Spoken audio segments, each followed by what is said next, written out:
जरा सोच के देखो, अगर मैं कहूं कि तुम्हारे अंदर एक ऐसी बायोलॉजिकल मशीन है जो हर दिन 20,000 से ज्यादा बार चलती है, वो भी बिना किसी बैटरी के, बिना रुके तुम्हें जिंदा रखती है, तो तुम्हारा जवाब क्या होगा?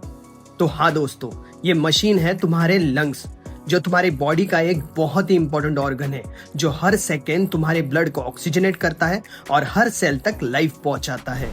तो आज की इस वीडियो में हम समझेंगे कि हमारे लंग्स कैसे काम करते हैं, the complete science behind breathing. तो चलिए अब बिना समय गवाते हुए वीडियो को शुरू करते हैं। दोस्तों, जब तुम एक सांस लेते हो तब हवा तुम्हारे नेजल कैविटी से गुजरती है, जहां म्यूकस मेम्ब्रेन और टीनी सिलिया डस्ट पार्टिकल को फिल्टर करते हैं, और ये फिल्टरेट एयर फेरिंग्स और लेरिंग्स से होती हुई एक लॉन्ग पाइप में जाती है, जिसे हम ट्रेकिया कहते हैं। अब ये ट्रेकिया नीचे जाकर दो ब्रांचेस में डिवाइड हो जाता है, जो है लेफ्ट ब्रोंकाई और राइट ब्रोंकाई। अब ये ब्रोंकाई और छोटी छोटी ट्यूब में डिवाइड होते हैं, जिन्हें साइंस में कहते हैं ब्रोंक्यूल्स, और इन ब्रोंक्यूल्स के एंड में होती है छोटी सी एयर सैक, जिसे कहते हैं एल्वुलाई। अब ये हर एल्वुलाई एक माइक्रोस्कोपिक ऑक्सीजन एक्सचेंज चेंबर है, जहां तुम्हारी हर सांस साइंटिफिक रिएक्शन बन जाती है। दोस्तों, साइंस कहता है यह सांस लेना सिर्फ हवा अंदर बाहर करना नहीं है, बल्कि एक फिजियोलॉजिकल प्रोसेस है, जिसे हम कहते हैं पल्मोनरी गैस एक्सचेंज। अब हर एल्वुलाई के बाहर एक छोटी सी ब्लड वेसल्स होती है, जिसे कहते हैं पल्मोनरी कैपिलरीज, और यहाँ होता है एक साइंटिफिक डिफ्यूजन प्रोसेस, जहाँ एल्वुलाई के अंदर वाली ऑक्सीजन कैपिलरीज के ब्लड में चली जाती है, और हर ब्लड में मौजूद कार्बन डाइऑक्साइड एल्वुलाई में आकर बाहर निकल जाता है, और इस प्रोसेस को कहते हैं एक्सटर्नल रेस्पिरेशन।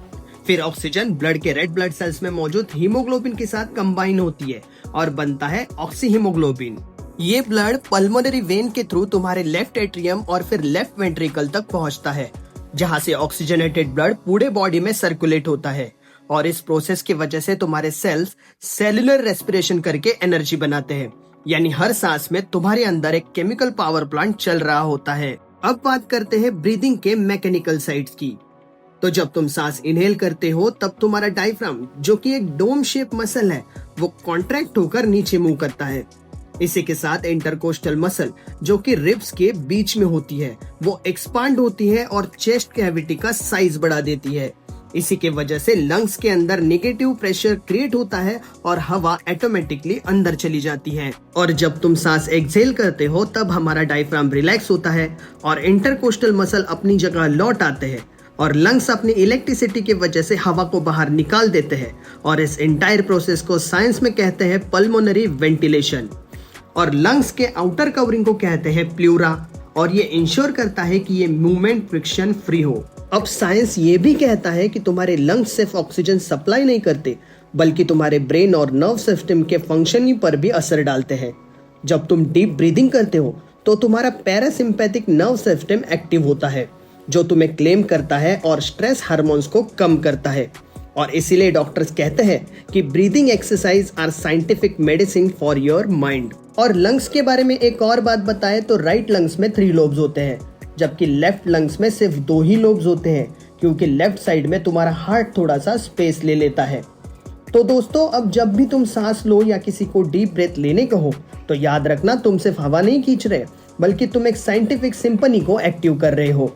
और इसलिए साइंस कहता है without lungs there is no oxygen, and without oxygen there is no life. तो दोस्तों, अगर तुम्हें ये वीडियो इन्फॉर्मेटिव लगा होगा तो एक डीप ब्रेथ लो और एक कमेंट करो कि I love the science of lungs. और ये थी एक और फंटास्टिक जर्नी साइंस के वर्ल्ड में हमारे चैनल के साथ। तो अगर आपको हमारा वीडियो अच्छा लगा होगा तो इसे लाइक जरूर करना, और साइंस से रिलेटेड ऐसे इन्फॉर्मेटिव वीडियो देखने के लिए हमारे चैनल को सब्सक्राइब जरूर करना।